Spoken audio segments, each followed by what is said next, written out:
Hi, Fun Astrology fam. This is Liz Grace Christie. I'm going to be in the LA area with Thomas on December 29th, and we're curious if you would like to come and talk astrology with us. That's right, Liz Grace. We're officially on. We've had enough interest. December 29th in the afternoon. If you're in SoCal and free that afternoon, please email me at funastrologypodcast@gmail.com. Just say I'm interested, and we'll keep you informed on the details. And we're wondering where you're coming from so we can find a cool place to meet. The afternoon of December 29th, somewhere in Southern California. Email your interest to funastrologypodcast@gmail.com. I sure hope you all can join us.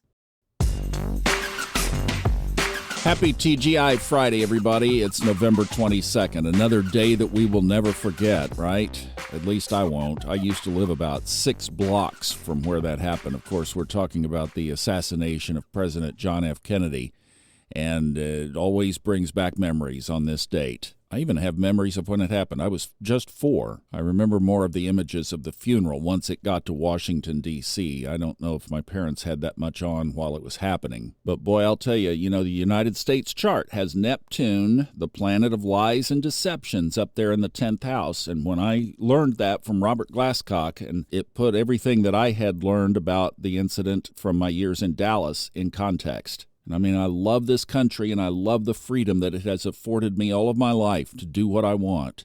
And yet, baked in, the 10th house, the planet of lies and deceptions. And it is big time around the event that happened in 1963 on this date. May the truth one day be told. And we have a yod in the chart today.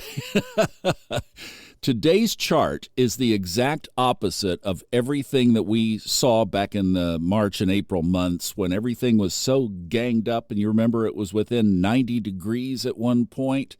And now, I mean, it's like somebody sneezed planets and boom, they hit the chart. Mark Edmund Jones' splay pattern. I have to turn off aspects in order to see into all of this. It's incredible.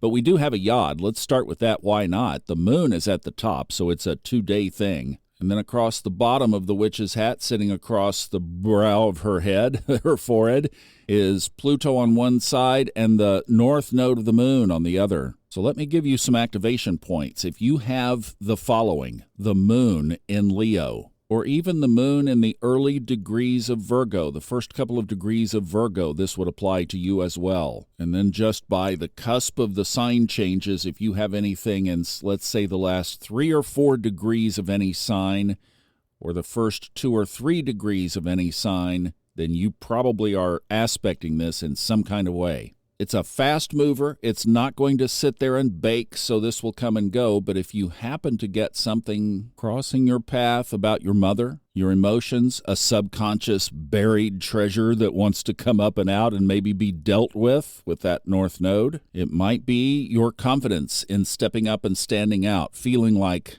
okay, it's my time. I probably should do this.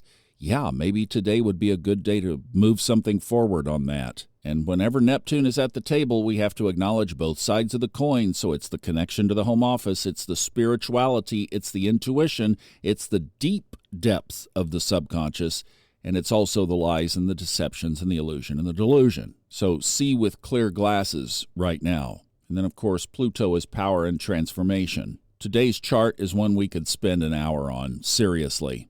And there's one of the most positive aspects in the sky, a grand trine today. That's 3 trines forming a triangle, and they involve fire signs. The sun sitting right now just inside Sagittarius, Mars just inside Leo, and the North Node just inside Aries. If you have a project, like I just said, if you have a project that you're working on that is transformational for the world, this would be a great weekend to move it forward. I had a call this week with somebody who has a really cool idea brewing and incubating and getting it up out of the ground, and I hope that you hear about it here in the future if we can get together on things, but this would be a great time to move that forward. Look for the windows of opportunity because the sky is blessing you with that right now. And if you felt a little stuck and a little down from everything that's been going on and a little concerned like we've been talking about the last couple of days, well, here's some fire to bring some life back into your soul. The sun is in the party sign, Sagittarius. There's not a party going on, let's make one. Mars in Leo, get up and roar. Or if you're at that party, get up and dance. And the North Node in Aries, always looking for new starts, new beginnings. And actually, that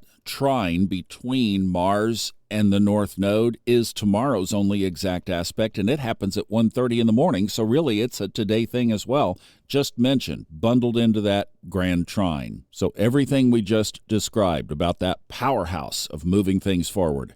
If you want to see one other thing that's really cool, if on your software you can turn aspects on and off, just put the sextiles up in the chart today. They almost form a hexagon around the chart. That's a six-sided connection. The only two that are not playing are Mars and Jupiter. Otherwise, boom, boom, boom, all the way around. Sextiles connecting one thing from one house to skip a house, to skip a house, to skip a house. It's just a really cool signature in the chart today. Now, before we leave, as we are going to be doing now every day, let's send some peace out into the world right now together. How about it? And may it so be. Thank you so much for listening. I hope you have a wonderful weekend. Expecting Merriman tomorrow, and then we're back with 3 podcasts next week, and then we're going to take a long weekend break. How about that? All right. Have a great TGI Friday. I love you, and I'll see you back tomorrow on Merriman and back here on Monday.